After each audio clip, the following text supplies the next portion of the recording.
Hi, everyone. Today I'm going to read chapters 12, 13, and 14 of I Survived the Great Molasses Flood so we can finish the book on Friday. Okay, so here we go. Chapter 12.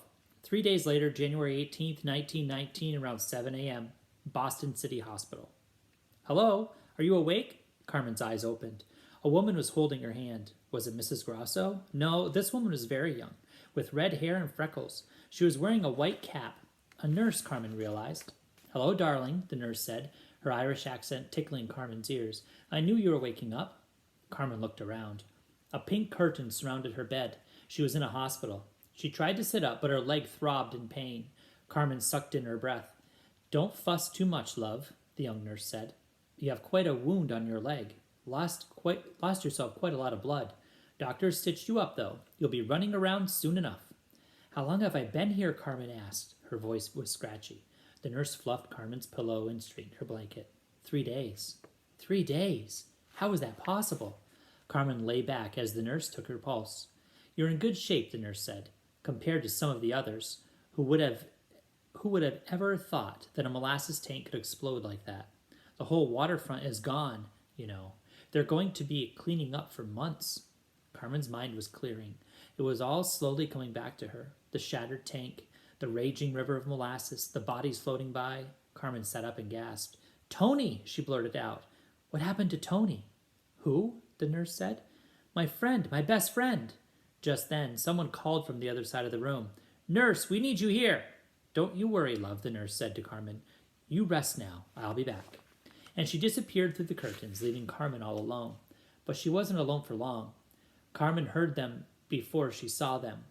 I want to see her first. No, me. You pushed me. Did not. A stampede of little footsteps clattered across the tile floor. The curtains flew open, and the three littlest Grosso kids swarmed around her bed. They all stared at her, 6 enormous brown eyes. Frankie broke out into a huge grin.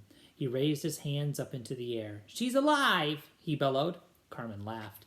Mrs. Grosso came rushing after them out of breath. She took one look at Carmen and started crying, but her face lit up with a smile even as the tears poured down. Carmen held her breath, afraid to hope. And then, seconds later, another face appeared. Battered, scraped, smiling. Tony. Chapter 13. Carmen was getting stronger. The doctors worried about the wound on her leg. They told her she needed to stay in the hospital at least another week. Carmen was tired of lying in bed, but at least she wasn't lonely. Mrs. Grosso came every day with a feast of pasta or lasagna. Mrs. Ortelli brought boxes of cream-filled cannoli and crunchy biscotti. She shared them with the nurses. Frankie brought his baseball cards. Teresa and Marie sat on Carmen's bed, braiding her hair over and over. Mr. Lawrence brought books. Carmen missed Mr. Vita. He still wasn't back from Connecticut, but Mr. Paulo stopped by one day. You have a visitor, Mr. Paulo said, but she had to wait outside. He helped Carmen out of bed and to the window, and there, tied up in front of the hospital, was Rosie. We found her near the stable, Mr. Paulo said, or what was left of it. The stable had been destroyed, along with the fire department and almost every other building around that part of the waterfront. Carmen couldn't imagine how upset Mr. Vita would be, but at least his other horses were all safe. They'd been far from the North End when the flood happened, and now Carmen could see for herself that Rosie was all in one piece. The cut on her neck is healing up fine, Mr. Paulo said. Carmen opened the window. It's good to see you, girl, Carmen called out to Rosie, waving. The horse's ears perked up. She let out a loud, happy whinny. Tears sprang into Carmen's eyes, and not only from the relief of seeing Rosie unhurt. Carmen realized she'd probably never ride Rosie again, because not only would she be leaving the hospital soon, she'd also be leaving America. Nobody had mentioned that Carmen was going back to Italy, but someone would soon, Carmen was sure. Mrs. Grosso had probably already packed Carmen's clothes. Carmen shut the window, forcing those thoughts out of her mind. She had to focus on getting better right now. Of all the people who came to visit, it was Tony she looked forward to seeing the most. Tony told Carmen what happened after they were separated. His ride on the broken wagon had been short. He'd been swept out to Commercial Street, where the river of molasses became shallower and shallower. He'd sloshed his way out and wandered through in a daze. It was terrible, he told Carmen, his face darkening, his voice dropping down to a whisper. The bodies, bent and broken, so covered with molasses, he couldn't tell if they were men or women. People crying in pain, injured horses, the mothers screaming for their children, police everywhere. Mrs. Grasso was already looking for him, searching frantically. She'd found him pretty quickly. And then we looked for you, Tony told Carmen now, his lip quivering. Mr. Grasso had gone to the Haymarket Relief Station, a small hospital near the North End. That's where the dead were laid out. Men who'd been working around the waterfront, a woman who lived in a house along Commercial Street, 2 10-year-old children who'd been near the tank, but not Carmen. More than 150 people had been hurt, carried away by the river of molasses, trapped in crushed buildings, struck by flying metal when the tank exploded. One man was blasted all the way to Boston Harbor. Injured people were in hospitals all across the city. It was 3 days before Mr. Grasso finally found Carmen at Boston City Hospital in the South End. Tony told Carmen something else that shocked her, what the molasses company was saying about why the tank broke apart. They say someone put a bomb in the tank. Carmen had sat up in bed. Those liars, she'd exclaimed. Her voice was so furiously loud a nurse had peeked in to shush her. But she couldn't believe it. Everyone in the North End knew why the tank shattered, because it wasn't built right. Even little kids knew that. The tank had leaked from the moment it was built. Don't worry, Tony had said to her. Nobody believes them. Carmen could only hope Tony was right. On her last night in the hospital, Carmen barely slept. Every time she drifted off, she'd fall into a nightmare. She kept reliving the moment when the wagon almost flipped, when she was drowning in the sticky darkness, when she heard Papa's voice calling to her, and now Papa's voice echoed through her mind again. Hold on, hold on, hold on. Why was she still hearing these words? Carmen was safe now. Nothing was going to sweep her away. But Papa's voice only got louder. Hold on, hold on. What was Papa trying to tell her? What should she be holding on to now? Sometime in the wee hours of the morning, Carmen got out of bed and limped over to the window. The moon was bright, and the flickering streetlights cast a glow on the city. She could almost see over to the North End. Somewhere out there, the Grassos were curled up, 2 girls under tattered covers, 2 boys on the floor, 2 parents in the bed across the room. Her school was out there, too, waiting for the students to arrive the next morning. Mr. Lawrence had his lessons all planned out. A warm feeling spread through her body, because she suddenly knew what Papa was telling her, to hold on to their life here in L'America, the life they had built together, the friends they had made, the school she had loved so much. She took a deep breath, lifting her chin. I hear you, Papa, she said. Right then she knew she could not, go back to Italy. If the Grassos needed help paying for her food and clothes, she figured out how to get a job. There would be people here to help her. The Grassos and Mr. Lawrence and their neighbors. Rosie, too. It would be very hard, Carmen knew, to work and also go to school. Anything was possible. Didn't mean everything would be easy. But Carmen would hold on, no matter what. Chapter 14. The next evening, around 6 p.m., the Grassos' apartment, the North End. Carmen sat in a chair, watching Mrs. Grasso cook up a storm. The kids were bouncing off the walls. The apartment was filled with delicious smells, garlic and tomatoes and milky melted cheese. Everyone was excited for the special dinner Mrs. Grasso was making in honor of Carmen leaving the hospital. Best of all, Mr. Vita had joined them too. He was finally back from Connecticut.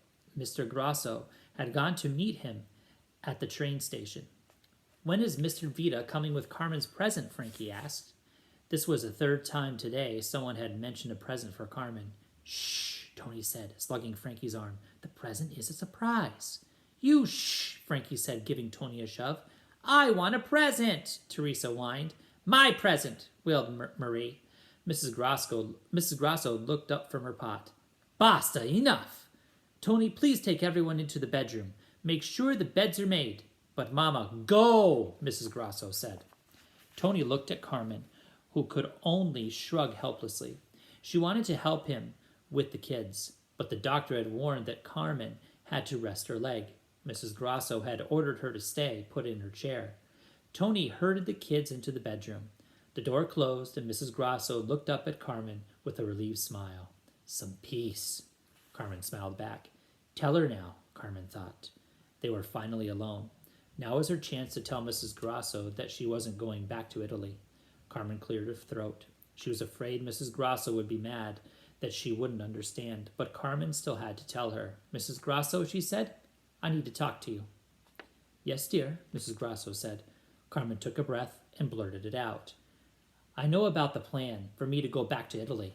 Mrs. Grosso's eyes widened in surprise. Carmen swallowed hard, but didn't lose her nerve. I'm sorry, but, Carmen went on, I overheard you and Mr. Grosso talking about the ship. I know you want me to go back to Italy to be with Nona. Carmen, I'm sorry, but I've decided, Carmen said. She sat up tall in her chair. I want to stay here. There, Carmen had done it. Mrs. Grosso rushed over. She bent down so she was eye to eye with Carmen. Carmen, she said, we never said you were going back to Italy. You aren't getting on any ship. But I heard you say... Carmen's words were cut off by the sound of footsteps climbing the stairs and Mr. Grosso's booming voice. We're back! The bedroom door burst open and the kids spilled out. Carmen and Mrs. Grosso would have to finish their talk some other time. Tony rushed over to Carmen. He beamed at her. He looked like he was about to burst with excitement. I hear them, Frankie cried. The little girls were jumping up and down. What was going on? Carmen knew the kids liked Mr. Vita, but you'd think Babe Ruth and the Red Sox were coming for dinner. The apartment door swung open. Mr. Grosso strode in, followed by Mr. Vita. The room went strangely quiet, but the air seemed to crackle. Carmen noticed that nobody was looking at Mr. Vita. They were all looking at her. And then someone else appeared in the doorway. A smiling, gray-haired woman whose eyes blazed like candles. Carmen blinked, sure she was dreaming. But then, before she even realized it, she leaped out of her chair. She was rushing forward, hurt leg and all. 2 strong arms came around her in a crushing hug. It was Nona. I missed you too much, Nona said a few minutes later, when she and Carmen were alone in the bedroom, when they'd finally stopped hugging and crying. I wrote to Mrs. Grosso. Mr. Vita was kind enough to come to Italy to help me make the journey. So there had been a secret plan, just not the one Carmen imagined. Did you come here to bring me home? She asked Nona, suddenly worried. Nona leaned forward, brushing the hair from Carmen's eyes. She shook her head. I think this is your home, tesoro, she said. Your papa brought you here. And I know how sad the Grossos would be if you left, especially that Trattolino Tony. Carmen looked at Nona. Had it really been 4 years since they'd been together? How had Carmen lived without Nona? Will you stay here with me? Carmen asked. Anything was possible, right? Nona smiled. For a while. We'll see how I like it. Carmen hugged Nona again. She breathed in Nona's familiar smell of lemons and flowers in the sea, of the village where Carmen was born. She felt a pang in her heart as she realized how much she'd missed Italy. Of course she wanted to go back there, just not now, and not forever. Could she and Nona have 2 homes with an ocean in between? She opened her mouth to ask, but there was pounding on the door and restless, excited voices calling to them. Come on, we're hungry. I get to sit next to Nona at dinner. No, I do. Nona stood up. We better get out there, she said with a wink. They walked through the door, holding hands, holding on tight. There would be plenty of time for Nona and Carmen to talk about what was ahead. Right now, the table was set, dinner was hot, and their family was waiting for them. And that's the end of the story. I hope you enjoyed it, and we'll be starting a brand new project next week, starting on Monday. I'll see you then. Goodbye.